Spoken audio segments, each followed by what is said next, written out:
திராவிடம் என்றால்தான் பாசிசம் வீழும் என்பதற்கு எடுத்துக்காட்டாகத்தான் இன்றைக்கு பாசிச வெறி பிடித்த பாரதிய ஜனதாக்காரர்களுக்கு தோற்றாலும் பொறுப்பு கொடுத்து அழகு பார்க்கிற மோடி அரசாங்கம். ஒருவர் வெற்றி பெற வேண்டும் என்று சொன்னால் குதிரை வேகத்தில் ஓட வேண்டும். அவன் வெற்றி பெற்றுவிட்டால் குதிரையை விட அதிகமாக ஓட வேண்டும். அப்படி ஓடினால் தான் அந்த பொறுப்பு அவர்களும் நிலையாக இருக்கும். குஜராத்திலே சிறந்த முதலமைச்சர் என்று பாரெல்லாம் பேசப்பட்டு இவரை பிரதமர் நாற்காலியில் அமர வைத்தார்கள்.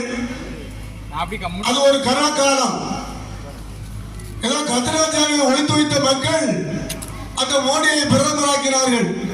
ஆனால் அவர் என்ன செய்தார், இந்த நாட்டு மக்களுக்கு என்ன செய்தார் என்பதை நீங்கள் சிந்தித்து பார்க்க வேண்டும். ஆனால் திராவிட பேரரசர் அன்பு தளபதியார் அவர்கள் சுகாதாரத்திற்கும் கல்விக்கும் முக்கியத்துவம் கொடுத்து இன்றைக்கு நம்மை காத்து வருகிறார். இதில்தான் மொழியை திணிக்க பார்க்கிறார்கள்.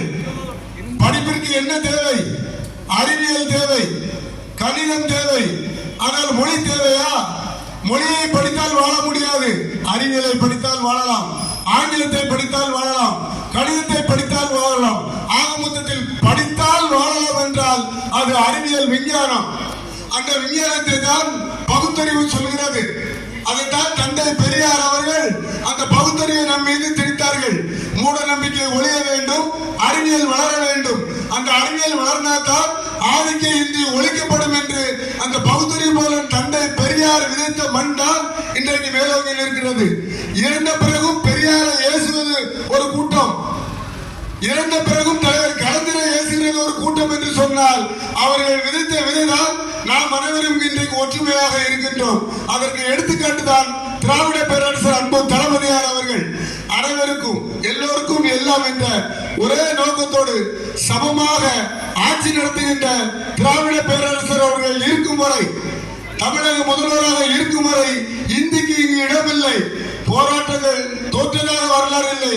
திராவிட முன்னேற்ற கழகம் போராடி போராடிய வென்ற இயக்கம், பேசி பேசிய வென்ற இயக்கம் என்று சொன்னால் அதுதான் திராவிடம். திராவிடம் என்பது தமிழ் சொல் என்றும், மாடல் என்பது ஆங்கில சொல் என்றும் ஒரு இளையவர் இங்கு பேசியிருக்கிறார் என்று சொன்னால் அதை விதித்தவர் அன்பு அண்ணன் உதயநிதி ஸ்டாலின் அவர்கள். ஆகவேதான் திராவிடம் வெல்லும், பாசிசம் வீழும். வெல்வோம் 200, படைப்போம் வரலாறு. தமிழ்நாடு போராடும், தமிழ்நாடு வெல்லும். இந்த முக்கொள்கையை, மும்மொழி கொள்கையை எதிர்த்து இருமொழி கொள்கையை நிலைநாட்டும் என்று கூறி வாய்ப்புக்கு நன்றி கூறி விடைபெறுகிறேன். நன்றி, வணக்கம்.